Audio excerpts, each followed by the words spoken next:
gammachiisa.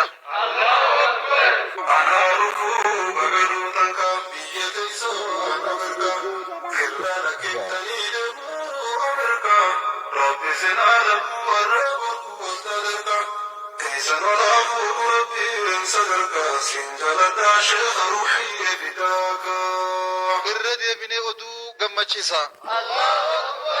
Sheyni keenya kabajamaaf jaalatamaan caalimni keenya guddaan biyya Masrii jiraatu Sheekh Muhammad Toofiq gara biyyaa deebi'anii laangee qubachuudhaaf qophiirra turuu keenyaa fi isaanillee ichi qophiirra turuun beekamaadha. Yoom dhufaan gaafii hunda keenyaati. Guyyaan isaan dhufan beekamee jira. San isinii ibsuudhaaf oduu gammachiisaa qabannee dhufne. Guyyaan isaan dhufan fulbana baatuma tana guyyaa 26 gara magaalaa laangeetti gabboon. Allahu akbar.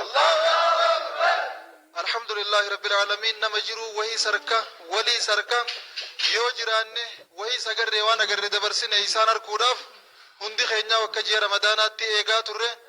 Yoo rabbiin keenya fedhe wanti hunnooti janii gamasitti cilaalan kunooti janii bira laaluunis fagoon jirtu. Guyyaa san simannaa isaaniin wajjin bareechuudhaaf ulamaa'onni gurguddaan biyya teenya abbootiin majlisaa akkasuma majlisni dhimma islaamaa federaala irraa oromiyaa irraa hanga godinaa fi naannootti akka nu wajjin taatanii simannaa isaanii bareechitan kabajaaf jaalalaan isin gaafanna.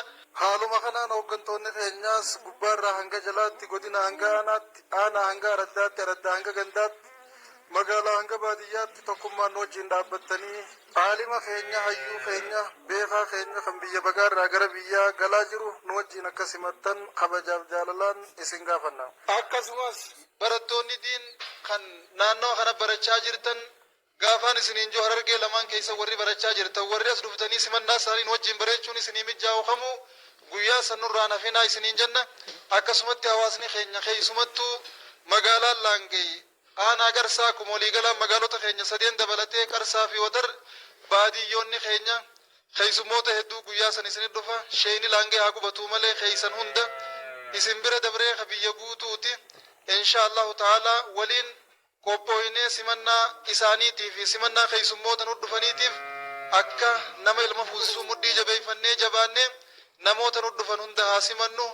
Keessummoota keenya sheeka keenya ka akka ji'a ramadaanaatti isaaniif deebonnee harka addarra kaayyannee yoom dhufan jennee eegaa turreen hangafee warroota nu dhufan hunda bifa gaariidhaan gaggeessuudhaaf muddii hidhannee jabaannee tokkummaadhaan wal qabannee waliin taanee waliif taanee guyyaa san sagantaa milkooytuu akka gaggeessinu asumaan dhaamsa isinii dabarsuu barbaanna. Irra deebinee baga gammaddan baga gammannee isiniin jenna. Allahu akbar. Ya dadalu kuntan tanan dagatu dandeese ya rohobab ne namunu deese kan herareru in kopenu geese ero perede namu jajjabese qobafu khenya rodageese wal khafte ul khatena wal geese sim jirran jatteru tegateese jachkhana qalbi rasena beese akkanan sosone flangai najabese sabrin rahidaanne rabbiin nu jajjabeesse feerin sabrii teenya sumbulte olte as geesse arrashe Muhammad deesse jigilfanne totteenye asin geenye layyootti obsi ulee hayyuutiin jecha ayyoof abbooti ijoolleen himaatan beeytu yoo rakkatte ooti nuti osoon hin beeynu walitti marre looti walittine wal miine walitti taane sooti gubbaan koolaatiin deema